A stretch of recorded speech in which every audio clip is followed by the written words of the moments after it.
వరంగల్ నుంచి వచ్చి ఇక్కడ ట్రైన్ ఎక్కి వెళ్తున్నారు అరుణాచలం ఫస్ట్ డే కాబట్టి. Okay, thank you. ట్రైన్ 3 నెలలు వేశారు. ఆక్యుపేషన్ అంతా ఉంటే మొన్న ఫస్ట్ పావుగంటలోనే అన్ని అయిపోయినాయి రిజర్వేషన్.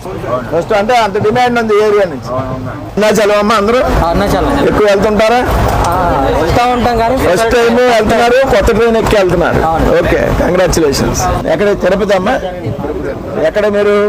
జొన్నార్ నుంచి నరసాపురం వచ్చి నరసాపురాన్ని ట్రైన్ ఇప్పుడు నరసాపురం పాలకోళ్ళు కన్నా ఇప్పుడు మీరందరూ ఎక్కువ ఎక్కుతున్నారు ఈ ట్రైన్ గోదావరి అవతల నుంచి. ఇప్పుడు ట్రైన్ అందరూ రాజోలు, మండపేట, పి గన్నవరం అందరూ అక్కడ వాళ్ళే.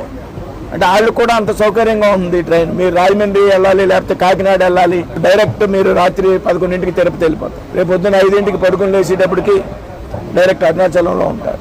ఇదివరకు 3 ట్రైన్లు మారితే కానీ అరుణాచలం వెళ్ళేవాళ్ళం. అరుణాచలం వెళ్ళాలంటే చాలా ఇబ్బంది పడేవాళ్ళం. కాకపోతే ఇప్పుడు డైరెక్ట్ ట్రైన్ వేశారు. అలాగని అరుణాచలంతోనే ఆగిపోకుండా దీన్ని రెగ్యులర్ ట్రైన్ చేయమని చెప్పి దీంతో పాటు మరికొన్ని డెస్టినేషన్స్కి డైరెక్ట్ ట్రైన్స్ మన గోదావరి జిల్లాల నుంచి కావాలని మా సైడ్ నుంచి రిక్వెస్ట్ అండి. మీకు గతంలో వెళ్ళిన దానికి ఇవాళ వెళ్ళిన దానికి చాలా సుఖంగా ఉంటుందండి. ఇది ఫస్ట్ టైం అరుణాచలం వెళ్తున్నారు మీరు. కొత్త ట్రైన్లో ఫస్ట్ డే డైరెక్ట్గా అరుణాచలం వెళ్తున్నారు. చాలా సంతోషంగా ఉందండి. మీలాంటి భక్తులందరికీ ఇది కంఫర్ట్. మీ వల్లే సాధ్యమైంది.